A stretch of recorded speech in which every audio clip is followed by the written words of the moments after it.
Hi friends, welcome to Foodie with Binu channel. ஒரு pan வச்சு 2 spoon வந்து coconut oil அதில் சேர்த்துக்கலாம். கோகனட் சேர்த்ததுக்கு அப்புறம் 1/2 டீஸ்பூன் வந்து கீயும் சேர்த்துக்கலாம். இது சேர்க்கறதுனால நல்ல டேஸ்டா இருக்கும். 1/2 டீஸ்பூன் கடுகு போட்டுக்கிடுங்க. கடுகு போட்டு நல்லா வெடிச்சதும் 1/2 டீஸ்பூன் வந்து உளுந்தம் பருப்பும் சேர்த்துக்கிடுங்க. அதில் நல்லா வெடிக்கட்டும். 2 வரமிளகா வந்து நல்லா கிள்ளி போட்டுக்கிடுங்க. ஒரு வெங்காயம் வந்து நல்லா குட்டி குட்டி க்யூபாக கட் பண்ணி ஆயிலில் சேர்த்துக்கிடுங்க. கருவேப்பிலையும் நல்லா வதக்கி விட்டுக்கிடுங்க. வதங்கினதுக்கப்புறம் ஒரு உருளைக்கிழங்கு சின்ன சின்ன க்யூபாக கட் பண்ணி எடுங்க.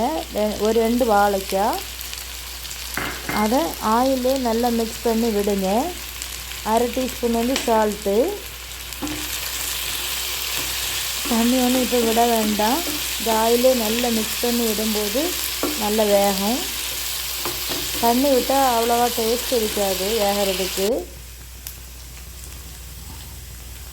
1 டீஸ்பூன் வந்து பெப்பர் பொடி வந்து இதில் சேர்த்துக்கிடுங்க. உருளைக்கிழங்கு வாழைக்காயிலையும் பெப்பர் பொடி சேர்த்து நல்லா மிக்ஸ் பண்ணி விடுங்க. மசாலா நல்லா பிடிக்கட்டும். ஒரு 10 நிமிஷம் நல்லா கிளறி விட்டுக்கிடுங்க.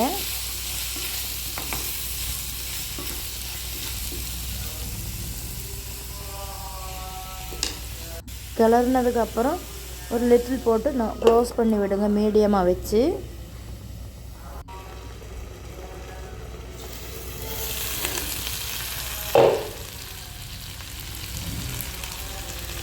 லைட்டாக வந்து தண்ணி தெளிச்சுக்கிடுங்க. நம்ம பெப்பர் போட்டதுனால லைட்டாக தண்ணி விடாட்டாலும் பிரச்சனை இல்லை.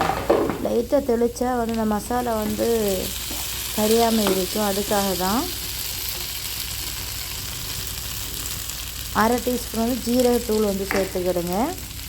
2 டீஸ்பூன் வந்து கேஷ்யூ நட் பவுட்ரு வந்து சேர்த்துக்கிடுங்க.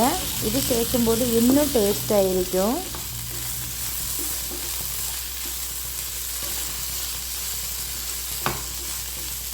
கண்டிப்பாக வந்து நீங்கள் வந்து இந்த மாதிரி செய்தீங்கன்னா கேஷ்யூ நட் போட்டு கொஞ்சம் டிஃப்ரெண்ட்டாக இருக்கும். அதுக்காக தான் போட்டிருக்கேன்.